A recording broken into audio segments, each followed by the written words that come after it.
Hi everyone, and welcome to the Brave New Spirits Meet the Maker event. I'm Ewan, and today joining me is Paul Dempsey from Brave New Spirits. Paul, thank you very much for joining us. Cheers, thank you. Paul is joining us from our very recently renovated headquarters. We're in the West End of Edinburgh. This is our bar that we share with the other couple of companies that are in the office, all sort of working in the drinks industry, sort of small companies, so it's a great environment to kind of be around. Through there is our lounge and sort of other tasting area. That's for more in-person events that we're doing going forward. But today we're tasting 4 cracking drams from Brave New Spirits. We have the Tormore 11. Actually, I'll let you introduce the drams. You're probably going to be better at explaining them. Okay, well there's 4, including the Benrinnes that you guys have released. But we've got a Tormore, we've got a Kalila, and we've got the Cameron Bridge, which is the 13-year-old, and these are part of what we call our Whiskey of Voodoo range. Yes. So, with the exception of your Benrinnes, these are generally small batch, so they're not single casks, but they're small batch, couple of casks together. Pretty unusual cask finishes and wine finishes and things like that. So hopefully everybody finds something they like. So. And these are the Voodoo bottles here, and they look, in my opinion, and the branding is brilliant. So there's a couple of examples. That's the Kalila, and that is the Daoyuan one in the range. There's 6 in the Voodoo range. So there's, everything. There's a single grain, there's an Islay. There was 2 Isleys originally because we did a Williamson. But the branding is meant to be fun, it's meant to be approachable. The whiskies are meant to be enjoyed. We're not, we're less than 2 years old, so we don't have to go into 200 years of ancestry to find our labels. Yeah, yeah, exactly. Yeah, no, 100%. No, it's nice to see. It's nice to see the sort of new, because we're the same. We've only been around for about 2 years, and we're definitely kind of having a contemporary approach to the whiskey industry, and it's nice to see other sort of companies doing similar things. Oh, absolutely. Just before we get started on the drams, I just like to say, obviously you may have noticed this is not a live stream. Obviously we have our live Twitter chat that will be on come 7:30. At the moment it is just after 6:30. There's a wee technical hiccup with the live stream. I hope everyone has their packs today. We do know that there's quite a few folk that wouldn't have been joining us anyway for the live stream, and we are aware of some postal strikes and stuff that's affecting some of the shipping to whatever area you're in. But obviously, as always, this video is recorded and will be put up on Cashare for you to watch later on, and you can catch up. There is still a couple of packs available, so if you really enjoy this session today, there's a couple more packs that you can grab and maybe share with your friends. But so the lineup for today, do you have an order in mind? I'm assuming starting with the Tormore. I would start with the Tormore, which is this 3rd one here, and then maybe onto the Cameron Bridge, your Benrinnes, and then finish on the Kalila. That's exactly what I was thinking. So that nothing that gets the smoky one at the end. Yeah, that's brilliant. We actually have 2 red wine finishes today. We have the Benrinnes and the Kalila. It's really nice that we're featuring both of them. I know that Benrinnes is finished in a Chateau Pretensic, but the Kalila, I think I've just got down as red wine finish. Do you know specifically? The Kalila it's 9 years in refill sherry butt and 2 years in Bordeaux wine cask, Lafite wine cask. Right. So you'll see it once you pour it.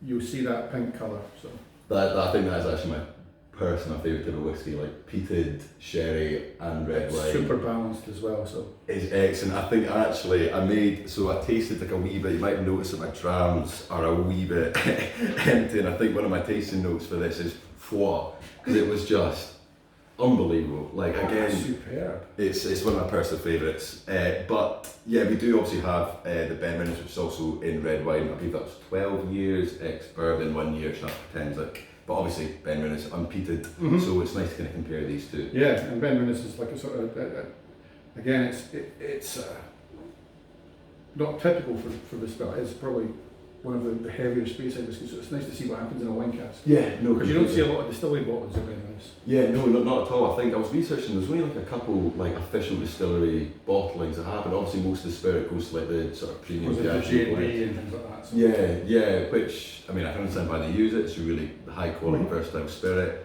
But it's a shame that there's not much more single cask Benrinnes kicking about, because it's lovely. I know. Well, we've got this is why like us start up. So hopefully you'll see more and more of this coming in the years ahead. So Exactly, no, and yeah, no, really excited as well with the Voodoo range. Is the Voodoo range launched in the UK as of yet? I remember we were talking before, you were saying you're going to the EU markets. yeah, we are. We are in the UK. We're in Germany, Poland, Italy. We're on. These are all batch one of the Voodoo range. There'll be a batch two in the new year. Right. But we've now. I mean, literally, I joined this company in April, and we've now got distributors in about for this range in about 12 countries. Excellent. Oh no, So, that's, yeah. It's actually really good for In the west, Canada's probably as far west as we go, and we're now in Korea, Taiwan, and Japan. So Excellent. No, that's brilliant. Yeah, no, because obviously, so you guys do the yellow edition, which, correct me if I'm wrong, is so single cask, small batch. I believe this was one of 260-ish bottles. yeah, But the Voodoo range, as you said, is like very small batting runs. yeah. The Voodoo range isn't single casks. These are sort of so you'll see that if you check the sort of listings online, the Kalila I think was about 1,200 bottles, Right. which is only going to be a few casks. With the yellow edition, that is usually single casks, single malt or single grain. And we've got a new single cask range coming soon, which will be called Cask Noir, and that should be hitting the shelves before Christmas. Brilliant. But these are sort of probably more traditional, the bigger name distilleries. The Cask Noir ones might be a little bit more unusual. But like I say, we're operating in different parts of the world with different brands, so it's a lot of fun. Yeah, no, it is. Yeah, no, it is. I mean, I'm a big fan of what you guys do, and yeah. So just for a wee bit more, just for a wee bit more reference, obviously the Ben Rinnes is from Brave New Spirits, and we have two casks still maturing on the platform. One is bottling, well, perhaps as we speak, but it will be arriving with us sort of the end of this month, and that is the Cahuilla, which has been aging in a Jamaican first row rum barrel. And the other cask that we have will be the 30-year-old Old Rostu, which is currently on the platform as well. Again, supplied by Brave New Spirits for the yellow edition bottling. And again, I've been lucky enough to try both of them. I'll be as well. able to try them once you've got the bottles. Have you not tried them yet? I've not tried your Rostu, I've tried the Kalila. Oh, actually, you should have said I've got a very small sample bottle still at my flat, and I would have brought it in if it's really nice. We're launching a Rostu ourselves under this Cask Noir series as well, but not as old as yours. So. Right. Well, see, that's the thing. So it was meant to be, when we first got it, obviously it was 29 years old, or we thought it was 29 years old. But then, obviously, you guys reached out to say that there was either we put a number wrong, you guys put a number wrong, and actually it was 30 years old. And, I mean, like, that's incredible. So we could go from 29 to 30, I understand it's only just 1 year, but even just like 30 It's not, great there's not a bottling. lot of 30-year-old whiskies available anywhere anymore, so. Exactly, and again, it's a shame, obviously, like, amazing for gifting, but also, to have, you're right, there's not that many 30-year-olds, fair enough maybe for a grain or the like, you can see a couple of 30-year-olds, but again, still few far between. But a 30-year-old single malt is, yeah, and it tastes nice. Yeah. Excellent, excellent. So, should we get cracking on? So, you Tormore first? Yeah. Amazing. And Tormore, again, this is maybe a bit like Ben Rinnes. This is one of those distilleries that you won't find a lot of Tormore distillery bottlings until about 3 months ago. It was part of the Pernod Ricard Chivas Regal empire, and one of the if you're ever in Speyside, it's one of the few distilleries you can't get in to see, even during the Spirit of Speyside. It looks amazing from the road, big Art Deco thing. Is there no visitor centre? No visitor centre, and like I say, even during the Spirit of Speyside Festival, when most distilleries that don't have visitor centres will do something, it was always really, really, really difficult to get in to see. Nobody really knows what it's like inside. Oh, that's a But shame. it was bought in June, I think it was bought by Elixir Distillers, who are building the distillery in Isla, formerly known as the Whisky Exchange. They know exactly what they're doing, fantastic indie bottler. And I think there'll be massive changes there. But this is kind of tied well because Tormore, I think, was probably going into a lot of Chivas Regal and things like that. Yeah. We hardly ever saw a distillery bottling. Again, it's a shame. So there's so many of these distilleries again, yeah, like Ben Rinnes, where like they obviously they will take a very high quality spirit to put into the blends, and then from that, obviously with perception of some of these blends, the other whiskies that go into these blends, people don't really recognise it as the high quality as it is. and it's nice to see them be getting pulled out for sort of single cast bottles, Yeah. so they can really shine through. And it is, because I mean, up until this, Benman is actually, it was the first for me. But I'm sure now with Elixir at the helm, we're going to see a lot more interest in distillery bottlings and independent bottlings coming out from the distillery. So, Well, see, that'll be and nice. I'd love to see that, actually try and get into see the distillery. Now. Maybe they'll do a visitor centre, maybe who knows what will happen in the years ahead. So. Yeah, because it is like, I mean, I'll be perfectly honest, I would say Speyside is probably my least favourite region of like whiskey production. However, I did last night go through and just have a wee sample of each one of these, and this is cracking. It's much a fuller body than sort of most sort of Speysides, and you know, it's obviously you're getting those sort of typical like orchard fruits, kind of like pear, a wee bit of sherbet kind of coming through, but there's much more sort of depth and complexity, I feel, than more sort of like stereotypical Speyside, and for me this is a winner. It's Yeah, and this is fairly classic casks that we're using on this one. We bottle this in Voodoo under the name The Nailed Puppet. And if you look at the Voodoo bottles, they don't actually name the distiller on the bottle, but they're not under a covenant or anything like that. But this is a fairly classic, it's bourbon casks, so most of the Voodoo ranges you'll probably noticed is using wine casks and all sorts of, you know, from exotic locations and things like that. This one's fairly classic, and I think it's because I think the reason they did this is probably because it's not a distillery a lot of folk are familiar with. So it's got that Speyside softness, but it's still a little bit different from the big name Speyside whiskies up there. completely. And Yeah. it's not sherry cask, it's bourbon again, which is probably less in use up there. Yeah, and it is sometimes I do just quite like, you know, so right down the middle, just full bourbon maturation. You know, obviously finishing, you can do really cool things, get a lot of depth of flavour, bring a lot of sort of like fruity notes, but sometimes there's not, you know, there's nowhere really to hide with a bourbon cask, and you know, the quality of the spirit really kind of comes through. Yeah.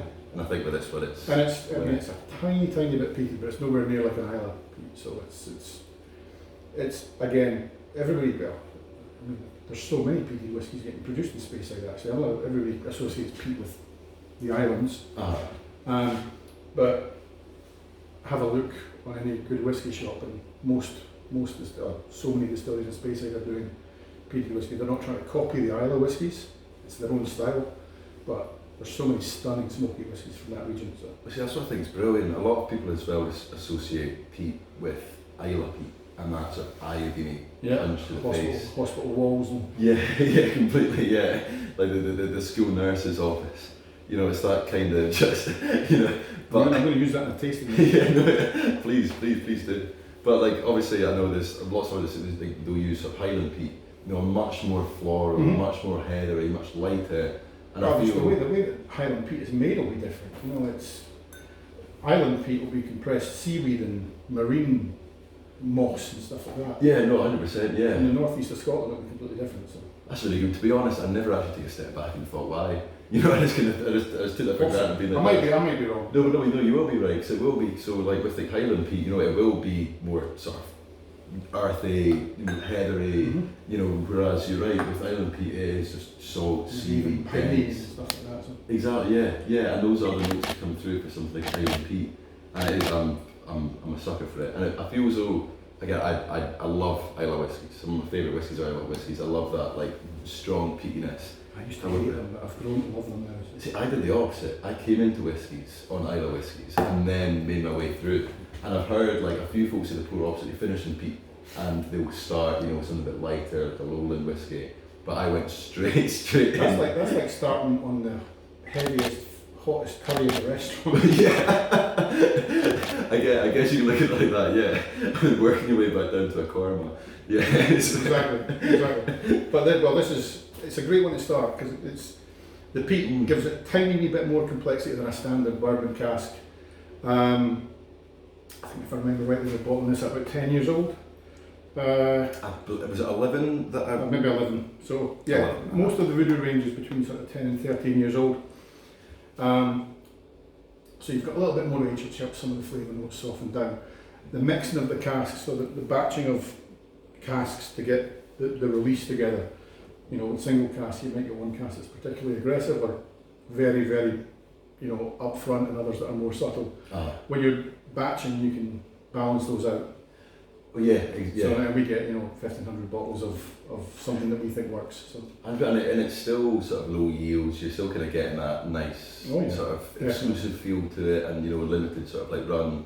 But you are kind of. I think one of the reasons I really love single cask whiskey is because there is nowhere to hide, and it is this idea of just this is the showcasing of what a distillery can do. It's just their new make and their wood choice. But you can get. We've got quite an extensive tasting panel, and we taste quite a lot of different whiskies. We do vet obviously what goes up in cash. We've had some ones that I would say are definitely subpar, but do be amazing to vat together with other things, and it does kind of give you that extra sort of like leeway. And there's definitely some casks that should be for single cask, and some casks that can be put into likes of the Voodoo, can be put into likes of the Yellow Edition. Well, this is why we have these. It looks like a tough day at the office when we do it. This is why we have these takings, because you've got to decide whether you bottle that single cask or whether you use it to vat with something else, or maybe you re-rack it and put a different cask on for a finish. Yeah, completely. But you're right. There is nowhere to hide. It's very hard to claim responsibility for a particularly good single cask because we didn't really do much. We just made sure it wasn't going off at a tangent as it was getting along. So you have to taste it regularly and decide when it's right. Yeah, it's a tough job having to taste whiskey, but someone has to do it. So. I always have to forget to leave my car at the office that night. So. Yeah, that's brilliant. Should we crack over to the Cameron Bridge, the only grain in the line? Yes, and that's the one at the end here. So this is one that we've had. This one's been doing a lot on social media today, actually. Oh. It's a single grain. It's one of these ones that challenges perceptions a wee bit, perhaps. It's a single grain. It's from a giant industrial distillery, Cameron Bridge. If you've ever driven past it, it looks like a cement factory rather than a whiskey distillery. Yeah, it looks like a steel. I think they can produce over 100 million litres of spirit a year. Diageo own the distillery. It probably produces whiskey for most of the blended whiskies that we're probably familiar with. And because of the way they make grain whiskey, they're using column stills, you don't get so much distillery character. But people are starting to discover that I think the cask can have a bigger impact.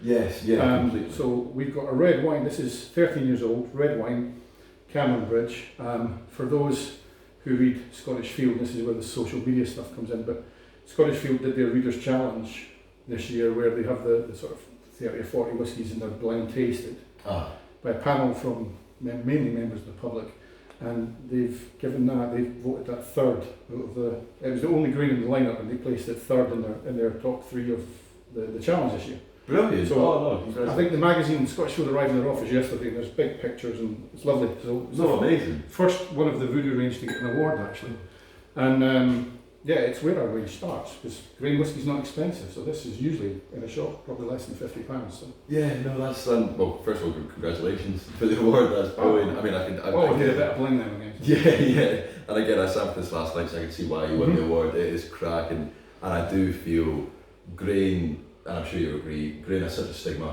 sometimes attached to it, and it's always priced a wee bit lower, and I feel as though the likes of Hay Club and stuff didn't do it any favours, but grain is, I would say maybe, it was about a year ago that we had our sort of 32-year-old canvas, and that completely opened my eyes to grain. See, I actually think, on the Hay Club thing, I actually think they opened a lot of people's eyes to grain, because it was I think it might even be Cameron Bridge as well, but it's a young whiskey and it's designed for a new whiskey audience. So if it brings more people to look at whiskey, then that's fine, because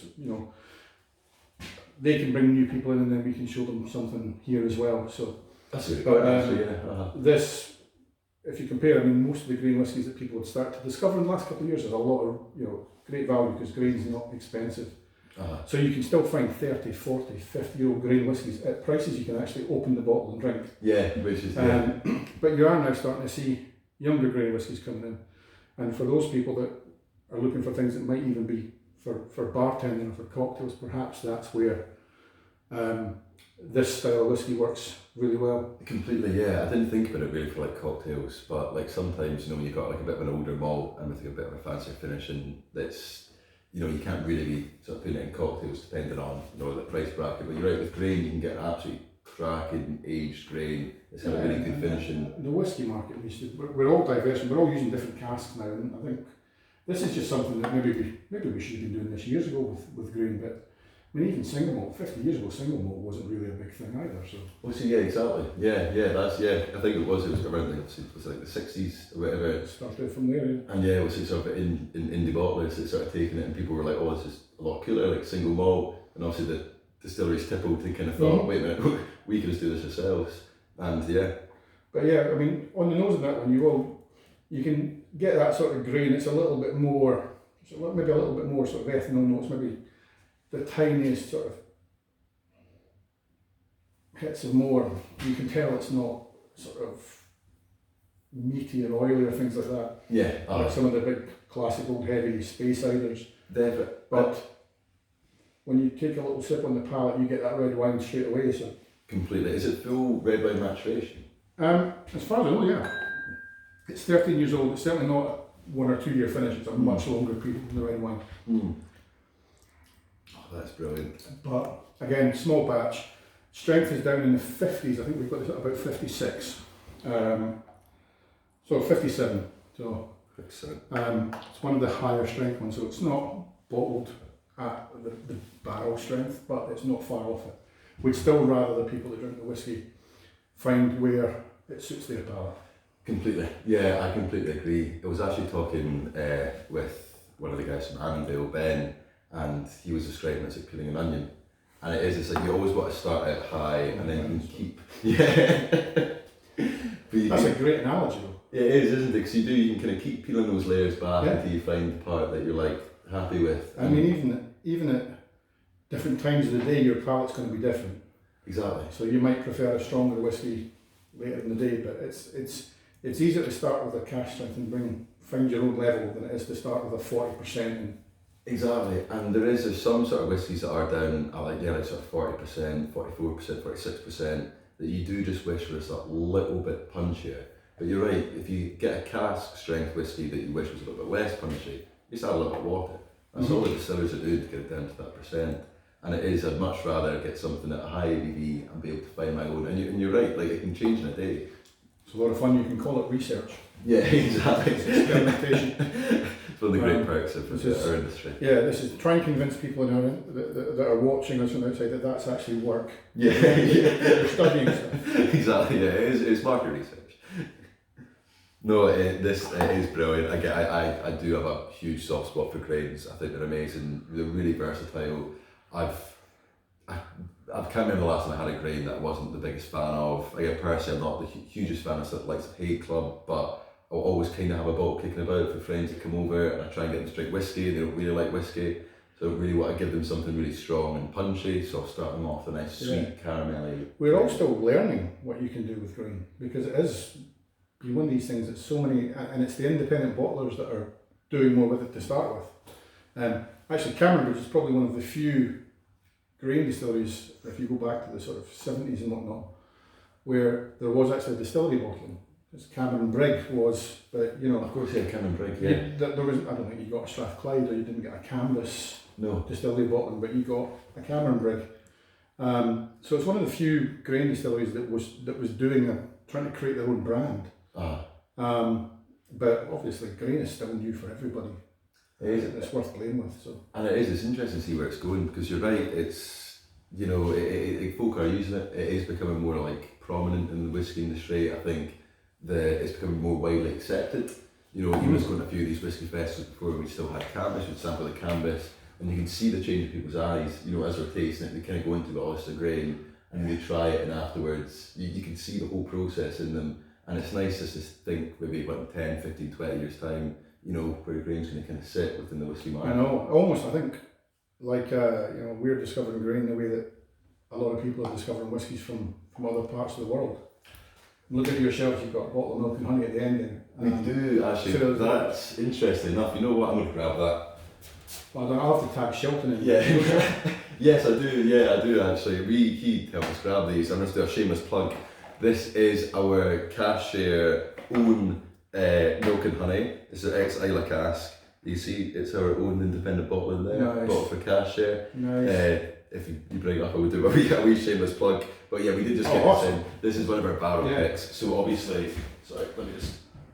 No, actually, we've got, bizarrely, and again, you know, Green's new, but we work a lot with these guys because we've now got a distributor in Israel, and he got in touch with us because Tomer, who I think is the distillery manager or blender at Milk and Honey, suggested he contact us because he'd seen some of these.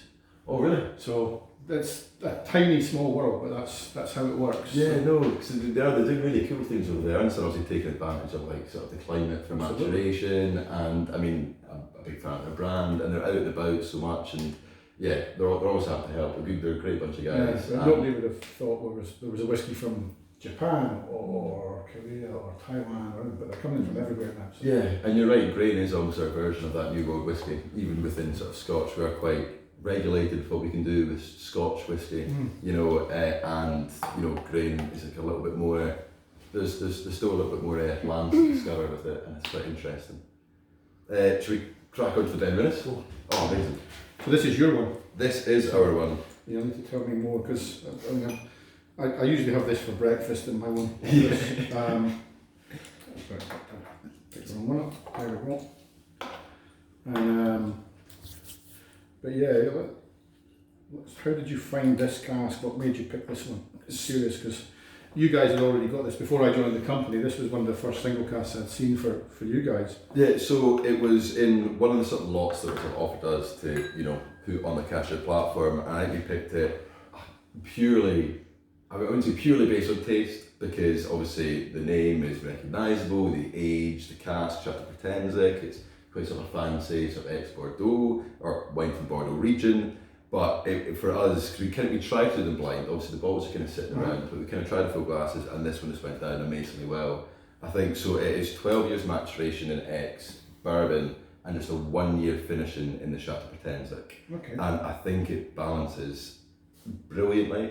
You've got that deep sort of caramel body to it, a little bit of vanilla, but immediately, like over the top, is this just sweet, jammy strawberry, almost. You're kind of getting little notes of sort of lavender and stuff, but it's that like boiled, like if you were to make jam and you're sort of boiling and sort of mushing up like strawberries and adding sugar, it's that super sweet. Yeah.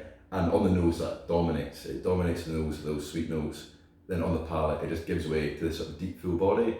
And we've actually been debating about why, but pepperiness all over your mouth. And I think it's the French oak from the wine cask, because obviously it's almost typical of a rye. Okay. So you're kind of getting that like Yeah, sort of spice. the spiciness, yeah, and you might actually be quite interested to hear your thoughts on where that's coming from. But we concluded it's probably maybe the French oak. What do you think? I can't drink any more because I'm driving it. Yeah, no, of course, yeah, we were getting a wee. That was yeah. You can feel it on the inside of your lips. You get definitely that if you drink a red wine and you get the tannin.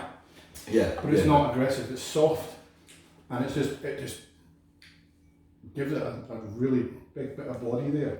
Completely, yeah, and it's subtle enough that the tannin doesn't dominate the palate. What you were saying about the fruit was, yeah, the stewed fruit is there definitely. Yeah, and it is, and like on the nose, it's almost all stewed fruit, a tiny little bit of sort of salted caramel. Inside of apple pies or something. So. Yeah, exactly. Yeah, that's not a good word. Make a mental note of that. But no, it's again. So I essentially selected it based on that. We all sat around the table and all spoke about how amazing it was, and then found out it was the Benrinnes. And of course, you said it earlier about the single cask. You know, if you like it, grab it quickly. If you know, because there will be another one along soon, but you'll never be able to replicate exactly that. Yeah, because it is just one barrel. So 100%, and I think obviously the way cash is set up, you're buying in advance. Obviously, we do like to leave our buffers. We estimate that there'll be a buffer so we don't oversell, and that'll be one of the worst things that you can do, overselling in advance. So there's obviously tend to be maybe like 4 or 5 cases left over, but you know what it's like, unless it's been a recent regauge, you're shooting in the dark to an extent. So we'll always make a very conservative estimate. So I think we'd actually still have a couple of cases of the Benrinnes. I could sit and drink that for ages actually. It's just a great little early evening dram. Yeah, that's exactly. It's a really soft. and it is up at I think 57.4%. So it's not, you know, as high as some other sort of cast strength drams. We're up pushing the 60, low 60s, but you're not aware of the ABV. The alcohol, no, I mean, ABV is, I don't know, I think when I was a student, you used to buy your products based on what the strength of the bottle was. Yeah. Remember Thunderbird Blue and Thunderbird Red? Yeah. One was stronger than the other. It's not like that. Certain whiskies hold their flavours well despite a high ABV. Exactly.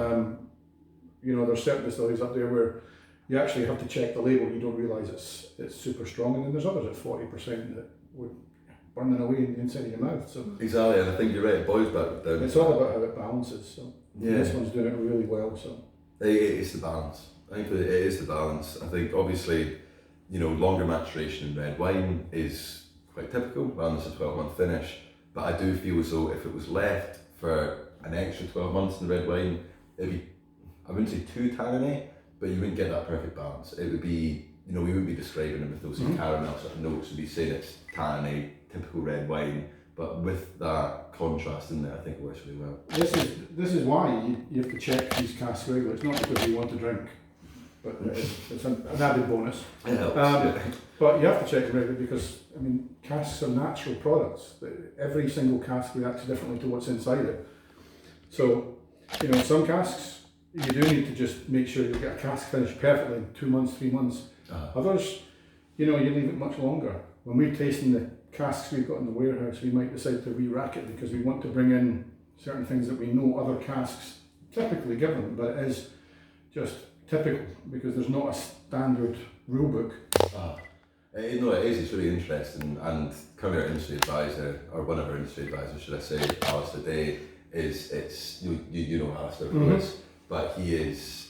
Again, I think I was talking to him as well, and he's talking about obviously like people would call, you know, people focus heavily on the cask about wood first policy. You know, you're focusing heavily on like sort of the cask, the finishing, the wood, and I think Alice is why wood first? Is it spirit first? It should be both.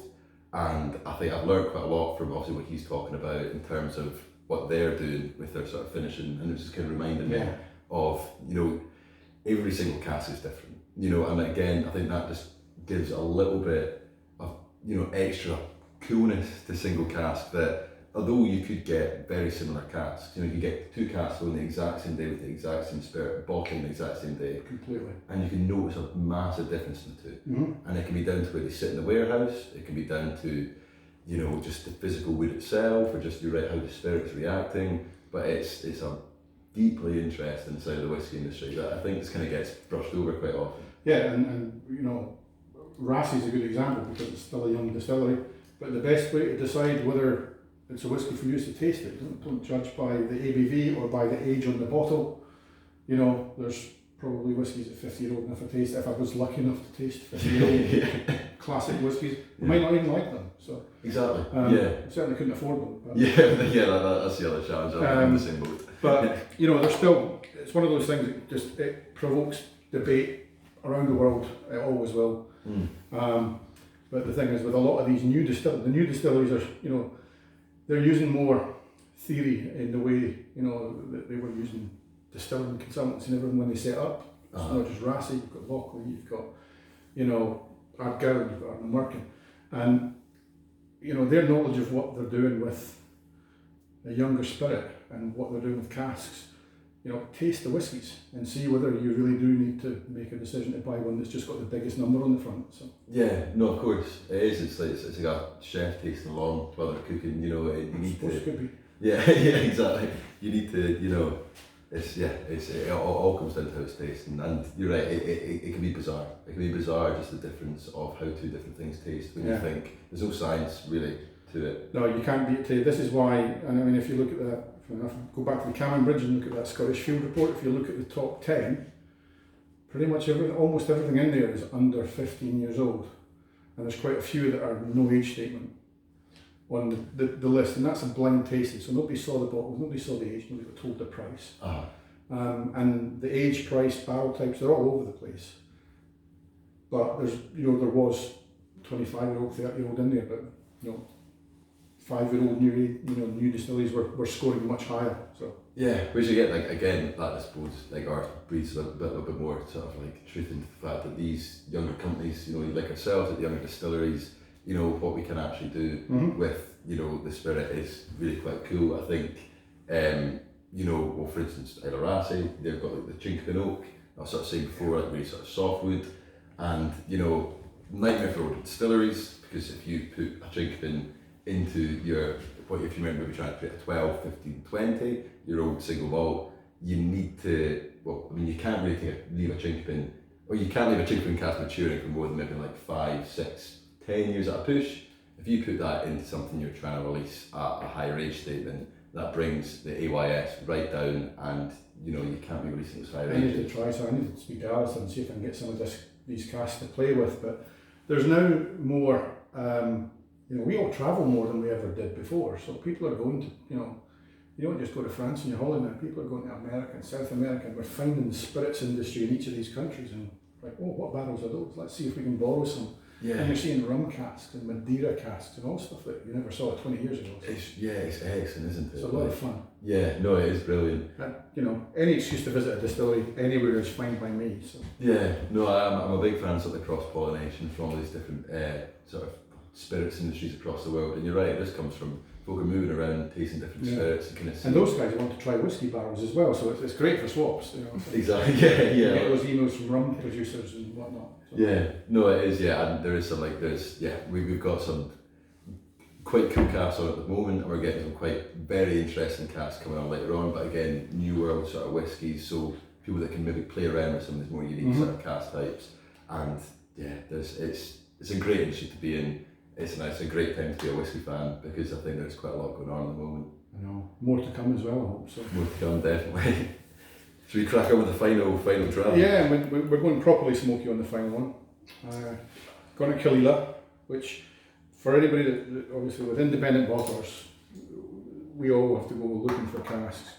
And if you're looking for Islay, Caol Ila is probably the one independently bottled Islay that everybody sees more than anybody else. I think it might be the biggest distillery in the island. It's certainly a big one, and there's lots of independent Caol Ila bottlings out there, but they're all different, so try as many as you can. Islay whiskey, you mentioned it earlier on, the nurses' offices and stuff. But not every Islay whiskey is like that, and if you were to do a sort of scale of all the Islay distilleries, into, from the softest right up to the most German-y. Yeah, If that's a tasting note. I think we can use that. Caol Ila kind of sits right in the middle. Yeah. Which, if you're doing cask finishes, kind of works really well, because you're not going to completely dominate everything with peat smoke or with iodine or whatever. But stick it on, get a nose full and see what you think.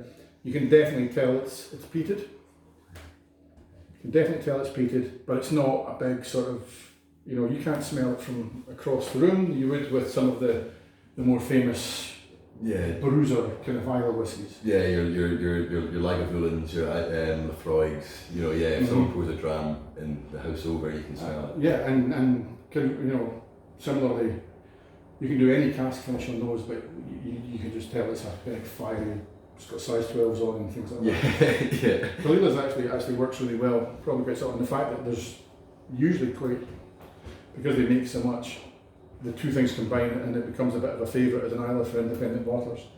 It is, you do kind of see, because obviously we've got the other Caol Ila cask, again from you guys, that's the Jamaican rum cask, and it is, you do kind of see it cropping up a wee bit for independent bottling. Yeah, this one is 11-year-old. There's about 1,300 bottles we produced. Again, we're batching rather than single cask on this. It was 9 years in a refill sherry butt. So the sherry butt is the big barrel, and refill, been used once before. So probably didn't get in a lot of sherry casks. It's a stereotype, but a lot of sherry casks are supposed to make the whiskey look like a mahogany cabinet. Yeah. That didn't happen here. Sherry butts, there's not a lot of liquid to wood contact. Exactly. So at some point we would have tasted this after sort of 9 years and thought, well, it's not getting the colour, and you've got the sherry flavours and that sort of slightly sort of dried fruit kind of back note. Oh yeah, no, definitely. But just to give it a little bit of a kick, we put a cask finish, and it's a first fill Bordeaux wine cask, a Lafite wine cask. And if you're in a room like this with great light, you can see there's a kind of red tint to that, which has probably come from the wine cask. And a bit like your own Ben Rinnes, there's a sort of fruit pie jam sort of thing coming on over the top. Yeah, big time. Which I get. Slightly different because this started in sherry and not bourbon, but it's still there. It does. It just those sort of relatively deep sort of fruity notes just pair so well with peat. Yeah. I think there's nothing nice in this. It's really smoky, like barbecued fruits.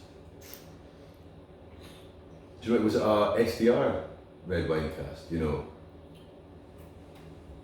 I don't actually. I was told it was a first fill. Right. Okay. So I don't think it would have been SDR. SDR. Again, it's a fairly recent development in the whisky industry, isn't it? But, Yeah. Oh, yeah. Really recent. But usually, I think SDR was done to try and bring new wood elements into casks that had already been used. So we probably have used a cask that was straight out of the winery or from the cooperage where the winery supplied. But it balances really well. It's not too smoky. You know, I haven't, 30 seconds after taking a sip, the smoke's still there, but it's just dissipating nice and softly. It's not. You're right, and it's I'm not going to scare the taxi driver by breathing on them when I get in the car later and all that. Exactly. No, you're spot on, and it is that kind of nice. Obviously, it's Isle of Peat, but it's not. I would describe it as punchy. Punchy, but it's not smacking you in the face. No. It's not dominant. If you go to one of those wee pubs on Isla where everybody's drinking like super smoky whiskey, the whole room smells. Yeah. It doesn't smell like that. Yeah, no. It's a great little. There's some great balance there. But again, it's only like that's a 2-year with the wine finish, and it probably wouldn't have. Another year probably wouldn't have given it any more. And might have put some things in there that we didn't want, like you were saying earlier on, some other ones. So. Yeah, exactly. It just ruins that balance, and you're just bringing other things sort of through. So, is there a questions coming through? Yeah. So we've got one about kind of you guys as a distillery, and then a couple about flavour. So, what sets you apart from other independent bottlers, and what are you doing differently? Well, there's so many independent bottlers, and every one of them's doing something differently. I mean, it's funny. We're all using the same raw ingredients. Whiskey's got 3 ingredients. We're only 2 years old, but the people in the company have come from whiskey backgrounds. Some of us from distilleries, some of us from other indie bottlers. So there was a lot of background knowledge. A lot of us have been doing this for a lot of years elsewhere. And we all travel. I've worked with different spirits as well. So I work with cachaça producers and mezcal producers. So I think we might not be doing something totally different to every indie bottler, but we've got contacts that might be a little bit different to the more traditional ones. So a little bit more. I don't know. We don't have any heritage. We're not going to insult anybody's granddad by doing something crazy. So I like to think that we're doing. We're having fun at the same time and trying to find interesting things to do with whiskey. Yeah. And that's about it. I mean, it might not be the most unique one, but it's worth trying. So It's something with the best. Yeah. No. Yeah, your voodoo range is very popular. Like, has that been kind of the maidenhead for Brave New Spirits, or? For that, there's a couple of different divisions of Brave New Spirits. Actually, we've got a part of the company that does a lot of contract work on much larger releases. So if you've got a supermarket chain in Asia, for instance, we can do things like that. But for the small batch of single cask and for the kind of enthusiast whiskey end of the market, this has sort of been the first thing visible for everybody. But there's certainly a lot more coming in. With your yellow edition, with the cask noir, and they're all quite different looking. So. We had one in about flavour. So previously you would look to the region to inform the flavour. For your advice for a kind of new whiskey enthusiast, what's the best way to determine your favourite flavour of whiskey, if not by region? Try them. Find a whiskey bar. They'll all offer flights whiskey festivals are worth a look. You know, you'll suddenly go to, you guys have done a couple of whiskey festivals, but you go there could be 30 or 40 distillers under one roof.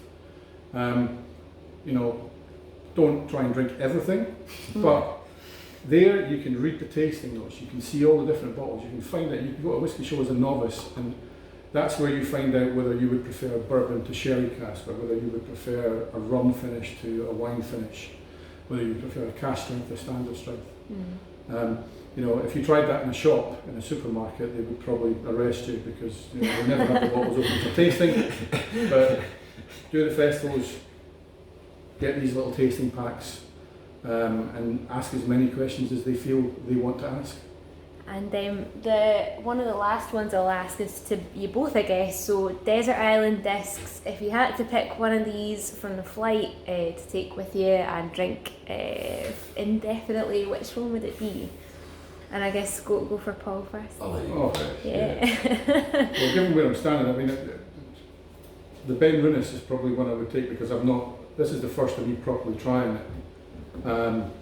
But the sort of go-to one, even now I've only been here a couple of months with this company, is probably that. And I was never a peated whiskey fan before because I thought they were too smoky.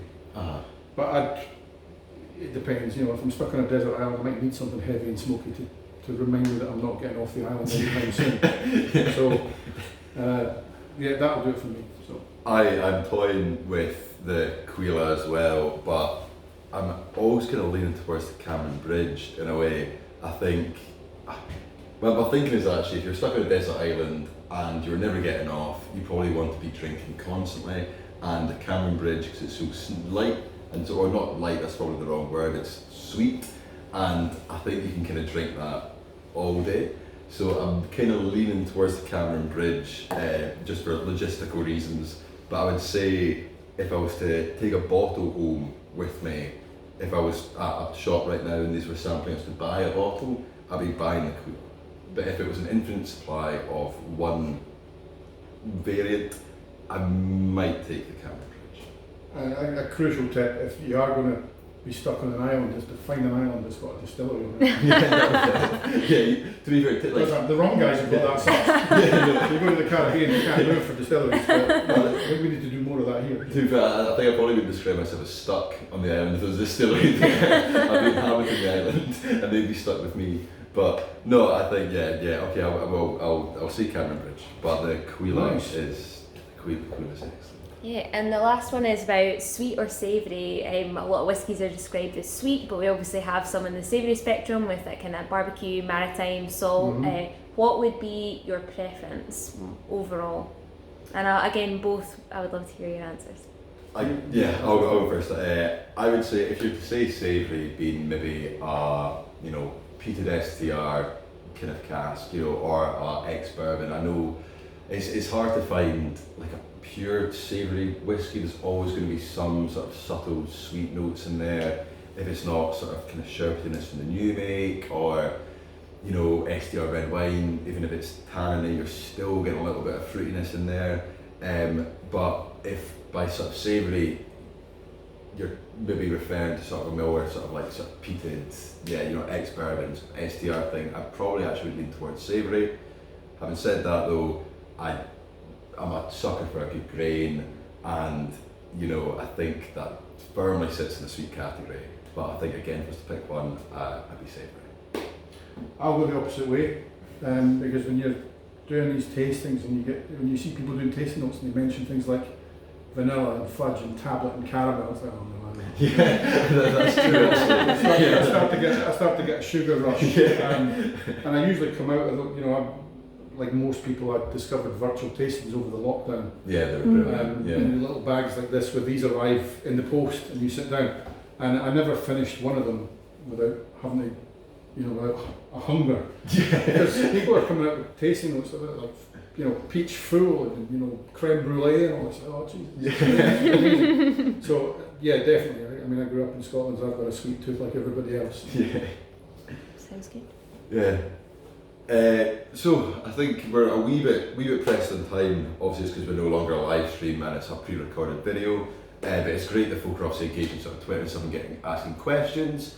Thank you very much. Yeah, this oh, is new for me. Yeah, no, of course not. Thank you so much for being here. And obviously, this video will be going up in, well, just maybe just over 5 minutes. So please feel free to use it, the chats and stuff as you go. And, you know, we'll be active online to answer any questions as well. But Paul, thanks so much for coming. Thank you so much for providing these amazing drams. It's been absolutely amazing, and you're obviously welcome back anytime. Oh yeah, no, definitely. When you see, if you guys can see this place, you'll want to come here. So thank you. Yeah, hopefully we'll be opening this up for, you know, maybe some collective members to do some sort of like small tastings and stuff going forward. But it's a very nice space. We're very lucky to be here. And again, Paul, thank you very much for coming. Thanks very much. Brilliant.